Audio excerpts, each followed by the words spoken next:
We're now on a section here on the top of, in the middle of the left column on Yud Ches, which is called Achilas HaMincha. Achilas Shiori Mincha, He Mitzvahs Aseh. Right? We have the Kometz, which needs Haktor al Gabi Mizbeach, and the Shirayim, which is Nechal L'Kohanim. That's a Mitzvah Aseh. Shenemar, Vayikra Perek Vav, Vanoseres Mimena Yochlu Aaron Ubana. And you can't get more explicit than that. And this mitzvah applies to Lechem Aponim as well. This is the source for one of the Taryag mitzvahs. And the Rambam codifies this in Perek Yud Milchus Maaseh Karbonos. Lefichach HaKohen HaOchel Mehem Mevarech Asher Kitshanu B'mitzvosav. Asher Kitshanu B'Kedushasel Shel Aaron V'tzivanu Lechol HaMimcha. Very familiar nusach, Birchas Kohen. Kitshanu B'Kedushasel Shel Aaron V'tzivanu Lechol Mincha. And this is based on the Torah's Kohanim, that it says Korbano, which means Dafka Yochid. Okay, we'll see about that. But he says that Al Yidei Achilas HaKohanim Habaylim Miskapim. It's also Rambam there in Maaseh Karbonos. So when the Kohen eats the mincha, namely the Shiorya mincha, the Bailam achieve kapara. Nechleku Rishonim mitzvah zu yeshe kosu she'ein mitzvah zu miskayemes el b'achila b'kezayis. Each Kohen to fulfill the mitzvah has to eat a minimum of kezayis. The yeshe kosu. Now we have a second opinion, which is Tosaf's opinion. She miskayemes af b'pachos. And I would suggest that what the second shita means here, that Tosas Yishanim, is that there's a kiyum in the chefta, and the mincha has to be eaten. That's a din in the chefta, in the mincha itself. As far as the Chovos Gavra is concerned, ein achila pachas mikazayis. He ate less than a kazayis. But since there's a mitzvah in the mincha itself that it should be eaten, that kiyum of the chefta he can achieve even in less than a kazayis.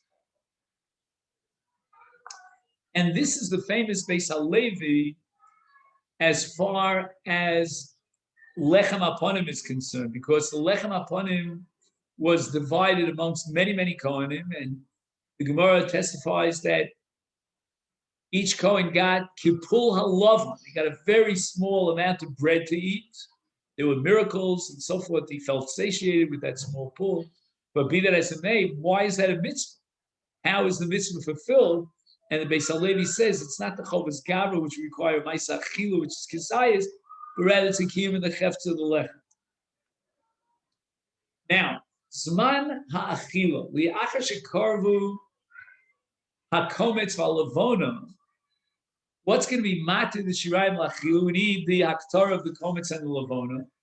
V'nechluku amoroim b'davel das Rabbi Chanina nitorim ashirayim b'shah misha shemoshla ha'esh b'miktzas ha'kometz.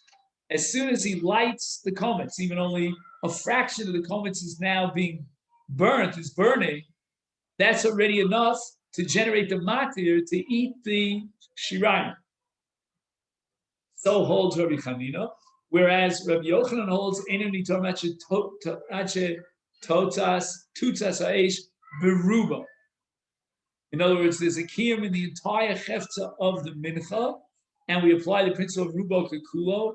Once the Aktorah and the Hatzotas HaEsh has consumed most of the komets and the Levona, that's sufficient to generate a matir such that now the mitzvah of Achilus HaShirayim emerges and can be fulfilled.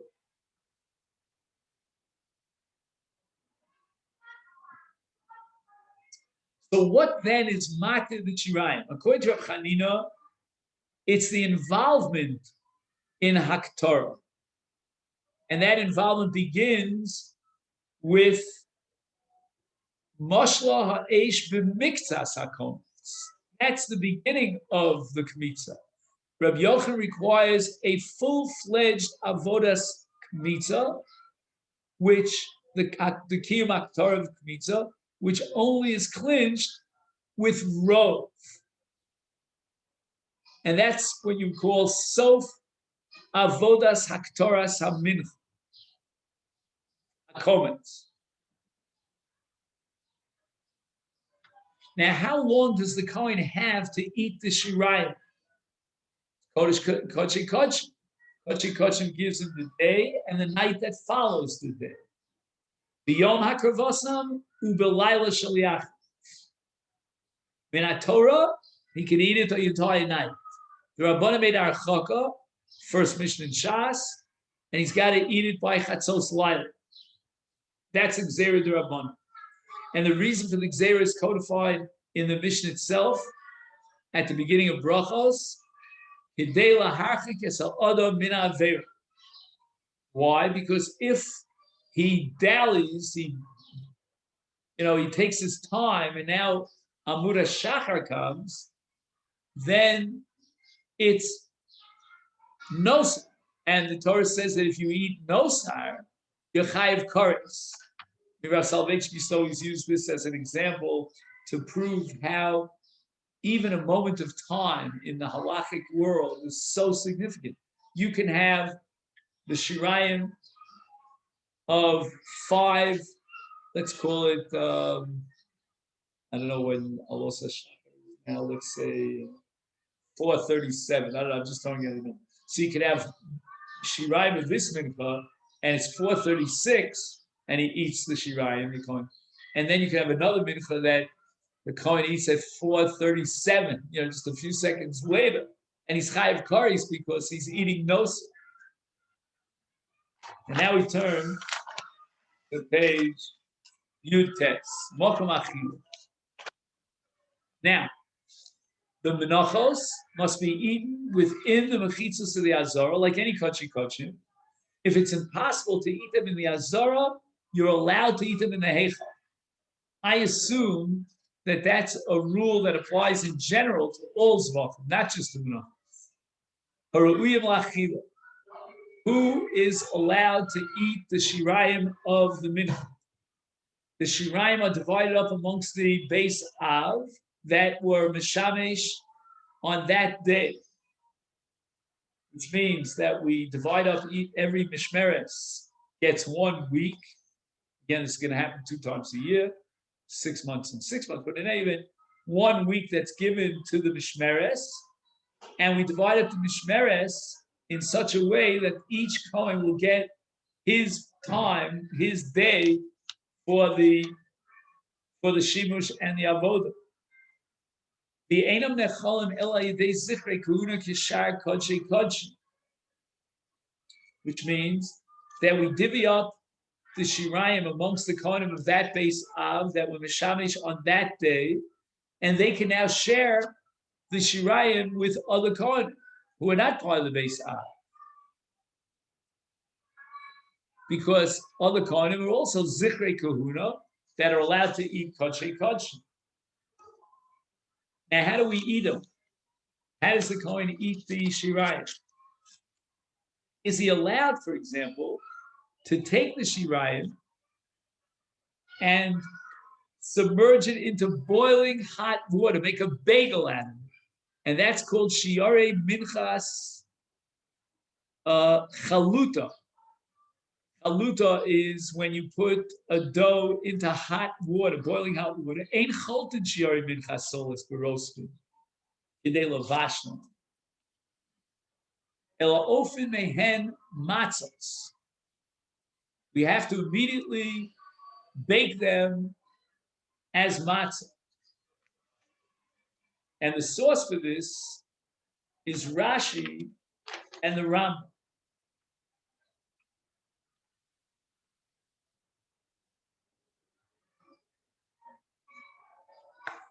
Where does the Torah indicate that you're not allowed to be mavashel? Shekei nemar vayikra vav panoseres mimeni yochlu Aaron ubanov matzos teoch. It's got to be matzah. Once you cook it, it might not be matzah.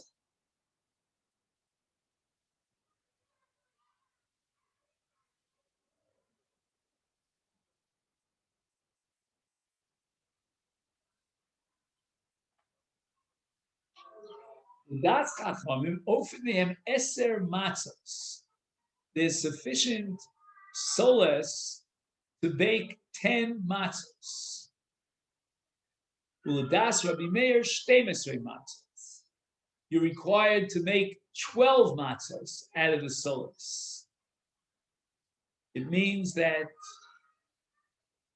according to the chachamim, we need larger matzos, only 10. According to Rabbi Meir, we're going to make smaller matzos, and we'll end up with 12 matzos.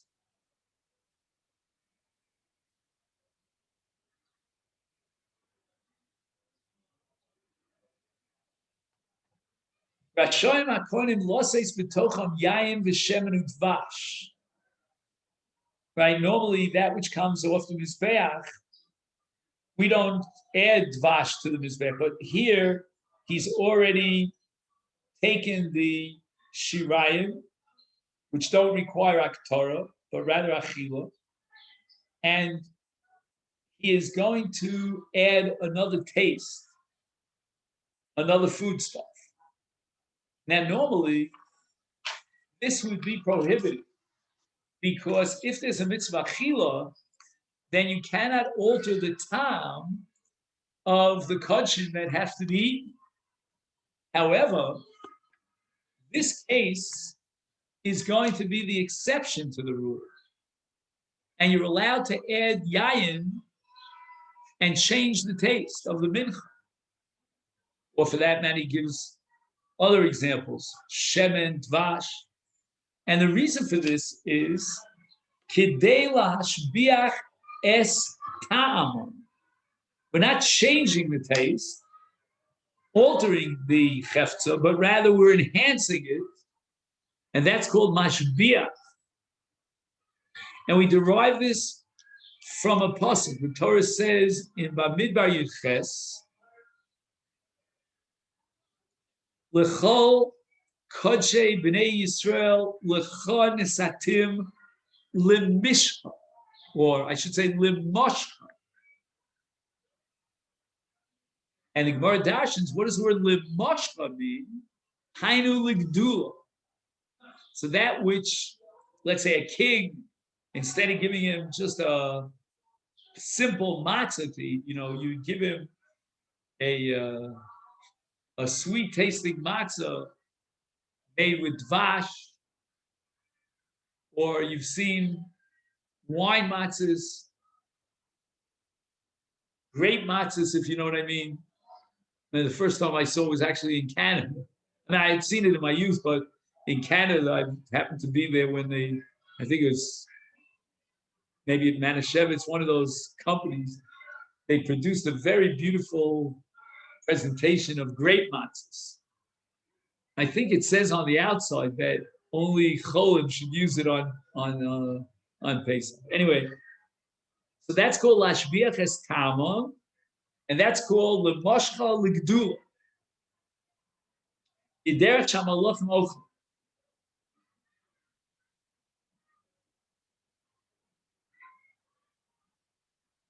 Yesha Kosav. Okay, pretty radical. Now,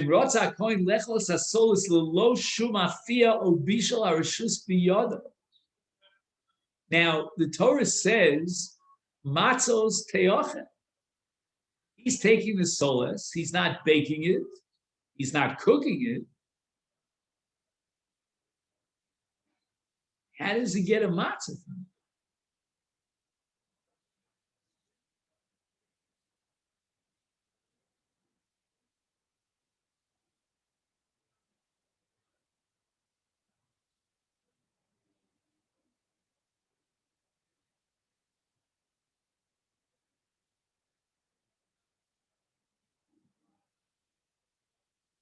I don't get it.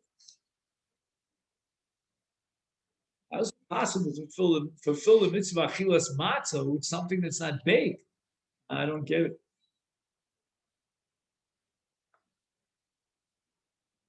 Okay. Now, a korban toda has to be accompanied by lechem and shalmei el nazir. When a nazir completes his tumah and he's undergoing the process of purification, he brings what's called shalmei nazir that have to be accompanied by lechem. Lechem zeh eino bechlal menachos. What does that mean? Eino bechlal menachos. Menachos are kodshim. They have to be confined to the azara. You can't take kodshim out of the azara. That's a psul of yotze.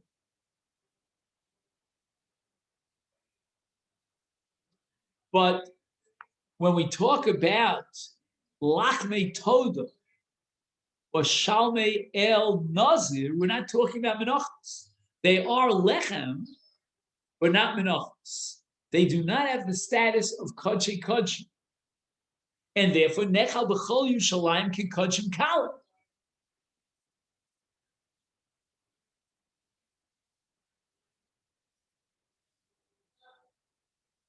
Now, it would seem to me, and I hope I'm not misleading you, that in the cases of lachmei toda and el nazir, the lechamim could be eaten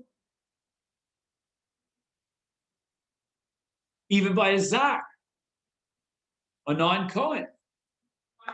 Why would I say such a crazy thing? Because if we're talking about kodshim kalim and not kodshim, then kodshim kalim can be eaten by anyone.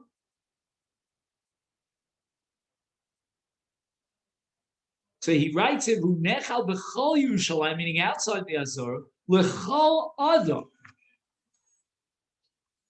And I believe that those two words, l'chol adam, will support what I was claiming, that even a non-Kohen could eat the lechem of lachmei toda and shalmei nazir.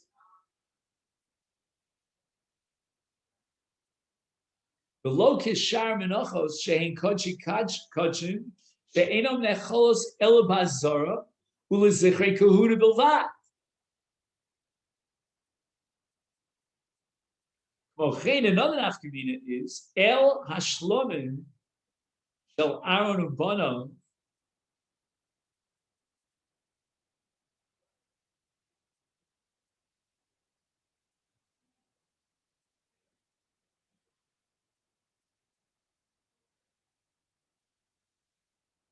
Okay, now we have another case of lechem, a third case that's not a mincha, and it's not kodshim but kodshim kalim, and that's the lechem that Moshe commanded Aaron to bring during the Shivas Yimei HaMilud.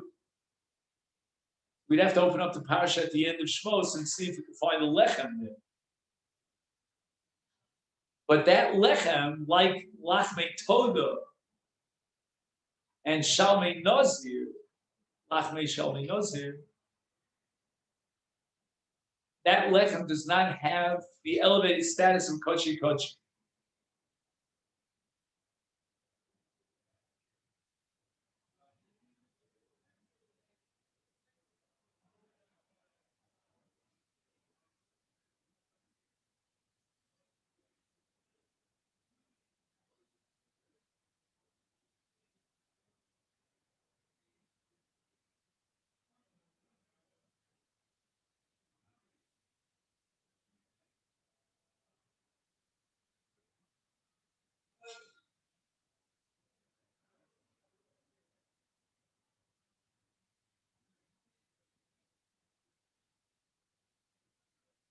Hatoda boim arboim lechamim asuyim me'arba minim mikol min asara lechamim,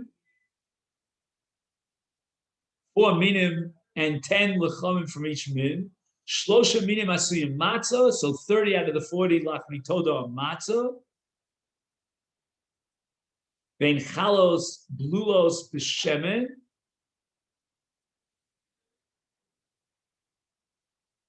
Rekikim Meshuchim B'Shemen, V'chalos Revuchos. So we have three categories now that require matzah, each of these categories provide 10 matzos. And the difference between each one and the other one of the three is one is called Bluos B'Shemen, the other is Rekikim Meshuchim B'Shemen, and finally, Chalos Rechuvos.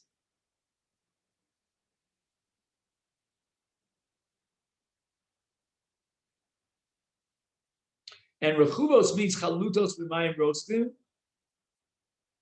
and they are Belulos B'Shemen. Now we have a min chametz, 10 lachmei toda that are chametz, and that's based on the pasuk V'alechem nechal biyom hakrovas hatoda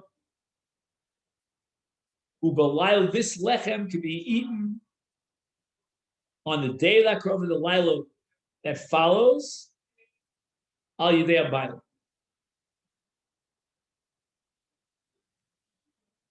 And the trumas halechem sheni tenis the kohen is left out. Lechamim elu, okay, fine.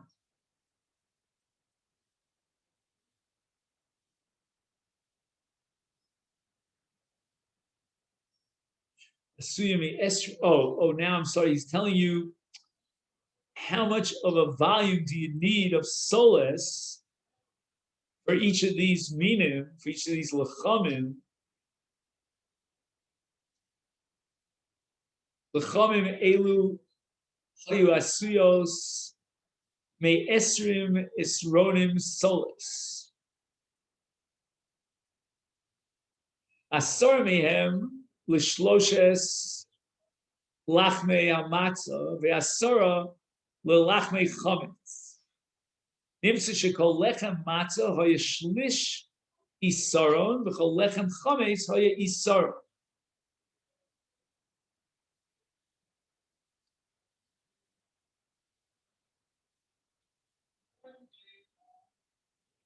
Okay. Let's make a note of where we got up to here. On page you test Lechamim. We'll continue this tomorrow.